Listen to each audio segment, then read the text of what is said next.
UP के हर कोने से संदेश आ रहे हैं, अखिलेश आ रहे हैं। इस गीत को लिखा है राजकुमार भाटी जी, जो दादरी नोएडा का क्षेत्र है, वहाँ से चुनाव लड़ रहे हैं समाजवादी पार्टी से। सर, पहले तो न्यूज़ लॉन्ड्री में आपका स्वागत है। धन्यवाद। ये जो गीत आपने लिखा कि कोने कोने से संदेश आ रहे हैं, अखिलेश आ रहे हैं, आपको लग रहा है कि 22 के चुनाव में ये धरातल पर उतरते नजर आ रहा है? अब तो हर व्यक्ति महसूस कर रहा, हर नागरिक उत्तर प्रदेश का, कि अखिलेश आ रहे हैं।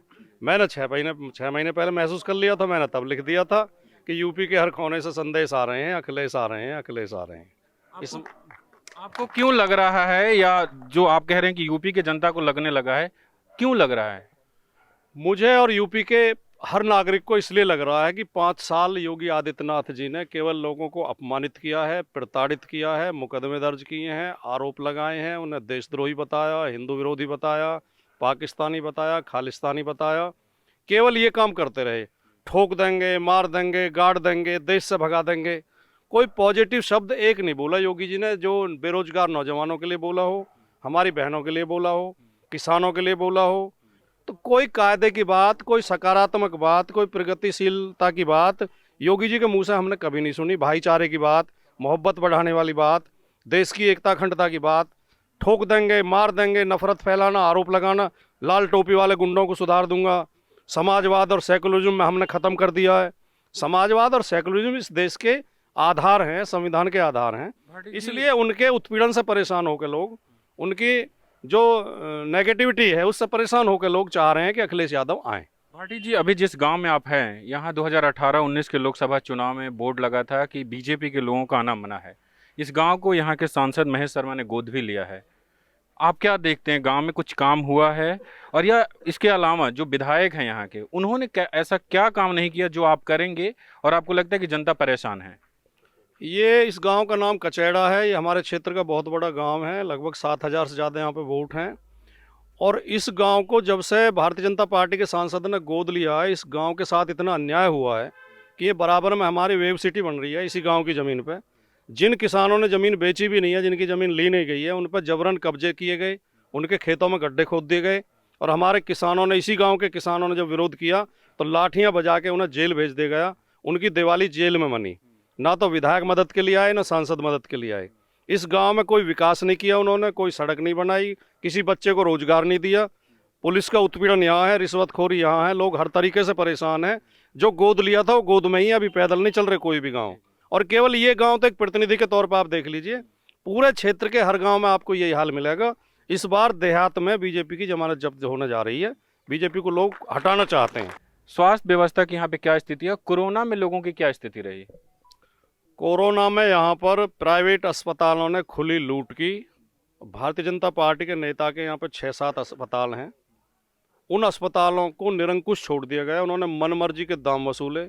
एक एक पेशेंट से 10-10 लाख रुपए लिए गए और उनकी डेथ भी हो गई। फिर उनकी डेड बॉडी तक घर तक नहीं पहुँचवाई पाई गई, एम्बुलेंस तक नहीं दी गई। लोगों को दवाई नहीं थी, ऑक्सीजन नहीं थी, कोई सुविधा नहीं थी। माननीय विधायक जी को लोग फ़ोन कर रहे थे तो विधायक जी कह रहे थे कि मैं मदद तो कर देता, लेकिन एसडीएम मेरा फ़ोन नहीं उठा रहे। तो ये हालत थी। और यहाँ पर जो सरकारी अस्पताल थे उनमें केवल वीआईपी लोगों को ट्रीटमेंट मिल रहा था, आम आदमी भर्ती नहीं हो रहे थे। अस्पतालों के गेट पे लोगों ने दम तोड़ दिए। बहुत बुरा हाल था। जब लॉकडाउन हुआ, यहाँ पे लोगों की पिटाई हुई, पुलिस ने लाठियाँ बजाई, लोग भूखे मर रहे थे। भारतीय जनता पार्टी ने हर तरीके से लोगों को प्रताड़ित किया है। और जब लोग आंदोलन कर रहे थे, मेरे खिलाफ खुद 3 मुकदमे दर्ज हुए। लोग जैसे ही सड़क पर नारा लगाने के लिए निकलते हैं, उनके खिलाफ मुकदमा दर्ज करके जेल में डाल दिया जाता है। लोगों को पीटा जाता है, बोलने भी नहीं दिया जाता। मतलब पीटते भी हैं, रोने नहीं देते। ये हालत बीजेपी की है। बीजेपी से लोग दुखी हैं। आप समाजवादी पार्टी के प्रवक्ता भी हैं। एक चीज़ हमें बताएं कि कल मैं कहीं पढ़ रहा था कि मुख्यमंत्री ने ये कहा है कि समाजवादी पार्टी के लोग कोरोना के काल में कहाँ थे। आप कहाँ थे? कोरोना पीरियड में अगर सड़कों पर लोगों को खाने के पैकेट, बिस्कुट के पैकेट बांटते हुए दिखाई दे रहे थे, तो केवल लाल टोपी वाले समाजवादी दिखाई दे रहे थे। मैं खुद ग्रेटर नोएडा में, मैं जो मजदूर रहते हैं वहाँ, उनके लिए हमने कई महीने तक खाने के, हम हर शनिवार हमने तय किया था, हर शनिवार उनको चावल, दाल, बिस्कुट, चीनी ये बांटते थे। समाजवादी पार्टी के हर कार्यकर्ता ने मदद की। जगह जगह लोगों ने भंडारे लगाए, जगह जगह लोगों को खाना खिलाया। सड़क पर जा रहे थे पैदल, जिन्हें बाबा की पुलिस पीट रही थी, उन्हें समाजवादी पार्टी के लोग खाना खिला रहे थे। तो ये तो झूठ ही बोलते हैं हमेशा। ये भी कह देते हैं, वो अमित शाह कह गए आके यूपी में कि यूपी में योगी जी ने क्राइम खत्म कर दिया है, जबकि अखिलेश यादव के 5 साल में 2,37,000 मुकदमे दर्ज हुए और बाबा के 5 साल में 3,40,000 मुकदमे दर्ज हुए। तो क्राइम तो इनके राज्य में ज़्यादा हुआ। ये कह सकते हैं कि हमारे समय में मुकदमे दर्ज होने लगे, ये भी तो कह सकते हैं। अब कहने को तो वो कुछ भी कहें, झूठ बोलना उनका पेशा है, नफरत फैलाना उनका पेशा है। पहले मुकदमे दर्ज नहीं होते थे। चलो मुकदमे की बात छोड़ दो, अखबार ही उठा के देख लो, हालांकि ज़्यादातर अखबार इनके पक्ष में रहते हैं। अखबार के पन्ने रंगे मिलेंगे आपको, रोजाना रेप की खबर, मर्डर की खबर, लूट की खबर, डकैती की खबर। जो क्राइम यूपी में बंद हो गया था अपहरण का, वो व्यवसाय दोबारा शुरू हो गया। अंधेर कर दी है, अंधेर नगरी चौपट राजा। और आजकल तो हमारे एक लोकप्रिय वो चल रहा है दोहा कि बहुत पिया जनता का खून, बाबा जाओ देहरादून। आप साहित्यकार भी हैं तो आप, लेकिन एक चीज़ मैं जानना चाह रहा था, जिस विधानसभा से आप चुनाव लड़ रहे हैं, यहाँ से पहले भी आपने चुनाव लड़ा है लेकिन आपको पराजय का सामना करना पड़ा। मैं लोगों से बात कर रहा था और जो देख रहा था कि समाजवादी पार्टी इस जगह से कभी जीती नहीं है और कभी बहुत अच्छा परफॉर्मेंस भी नहीं रहा। आपको क्यों लगता है कि यहाँ के लोग इस बार आपको चुनने जा रहे हैं, और अगर आप चुन कर आते हैं तो क्या बदलाव करेंगे? ये बात सही है कि समाजवादी पार्टी इस सीट पर कभी नहीं जीती है। उसके बहुत सारे कारण हैं जिनकी हमें जानकारी है, वो विस्तार से बताऊंगा, समय लगेगा। लेकिन इस बार सारी जो कसर थी वो जनता पूरी करने जा रही है। समाजवादी पार्टी को जो पीछे रहती थी, इस बार बहुत भारी बहुमत से जीतेगी। उसका मुख्य कारण ये है कि लोग बीजेपी से प्रताड़ित हैं, बीजेपी को हराना चाहते हैं और मुकाबले में केवल हम ही हैं और कोई पार्टियां मुकाबले में है नहीं। बीएसपी लगभग खत्म हो चुकी है, सब लोग आ रहे हैं, किसान नेता हैं, सब लोग समाजवादी पार्टी को, गठबंधन को समर्थन कर रहे हैं। और लोकदल, समाजवादी पार्टी, प्रसपा और सुहेलदेव भारतीय समाज पार्टी मिलकर जो गठबंधन है वो भारी बहुमत से चुनाव जीतने जा रहा है। आखिरी सवाल मैं पूछ रहा हूँ, जो आपका ये मेरे हाथ में जिनका वादा है, आपका पोस्टर है मेरे हाथ में, पहला युवाओं को शिक्षा और रोजगार एक बड़ा मुद्दा बनता दिख रहा है इस चुनाव में। आपको क्या लगता है कि जो पूर्व की अभी सरकार है यूपी में, योगी सरकार, उनका दावा है कि उन्होंने रोजगार दिए हैं, आपको क्या लगता है कि युवाओं को रोजगार मिला या नहीं मिला?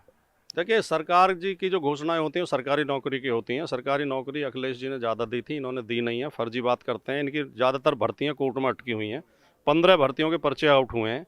ये हमने जो रोजगार का लिखा है, लोकल हमारा मुद्दा है कि हमारे यहाँ पे ज़मीनें लेके किसानों की, उन पर उद्योग स्थापित हो रहे हैं। इंडस्ट्रियल सिटी हैं ये नोएडा, ग्रेटर नोएडा, यहाँ पे 10,000 उद्योग हैं। तो हमारे यहाँ केवल इच्छा शक्ति की कमी है, नेता की कमी है, या रोजगार की कमी नहीं है। 10,000 उद्योगों में जितने बेरोजगार हैं हमारे क्षेत्र के, उन सबको रोजगार मिल सकता है। उसके लिए किसी ने काम नहीं किया, मैंने इसलिए लिखा है कि, और यहाँ पे इतने बड़े बड़े कॉलेज स्कूल हैं, यहाँ पे 6 यूनिवर्सिटी हैं हमारे ज़िले में, उनमें हमारे बच्चों को एडमिशन नहीं मिलते। तो मैं पहली व्यवस्था ये कराऊंगा कि हमारे बच्चों को एडमिशन मिले प्राथमिकता के आधार पर, और जो यहाँ उद्योग है उन सब में हमारे लड़कों की भर्ती हो, तो यहाँ कोई बेरोजगार बचेगा नहीं। और कुछ अगर आपसे मैंने ना पूछा हो, आप कहना चाह रहे हो? नहीं, हमारे यहाँ तीन क्लस्टर हैं। एक ग्रेटर नोएडा सिटी है, एक देहात है हमारा, तीसरे हमारे यहाँ पे फ्री होल्ड कॉलोनियाँ हैं। देहात के मुद्दे अलग हैं, ग्रेटर नोएडा के मुद्दे अलग हैं, कॉलोनियों के मुद्दे अलग हैं। देहात में किसानों की ज़मीन जा रही है, उनके मुआवजे और आबादी के मसले हैं, उन्हें प्लॉट नहीं मिल रही, आबादी नहीं मिल रही। अब इस सरकार में किसी को नहीं मिला। शहर में दूसरी तरह की समस्याएँ हैं, लेकिन जो फ्री होल्ड कॉलोनियाँ हैं उनकी मेन मुद्दा ये है, और वो केवल मैं उठा रहा हूँ, और अखिलेश जी ने घोषणा कर दी है सरकार आएगी हम कर देंगे। वो कहीं सरकारी रिकॉर्ड में नहीं है, उनका नियमितीकरण हम कराएंगे, ये हमारा वादा है। आप राष्ट्रीय मतलब समाजवादी पार्टी के प्रवक्ता भी हैं और आपने वो गीत भी लिखा है कि कोने कोने से संदेश आ रहे हैं, अखिलेश आ रहे हैं।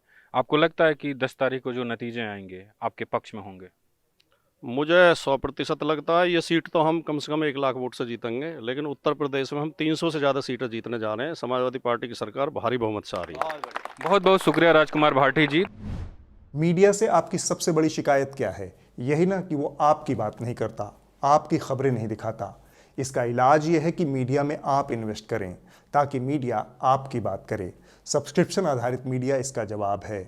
hindi.newslaundry.com पर जाएं, न्यूज़ लॉन्ड्री को सब्सक्राइब करें।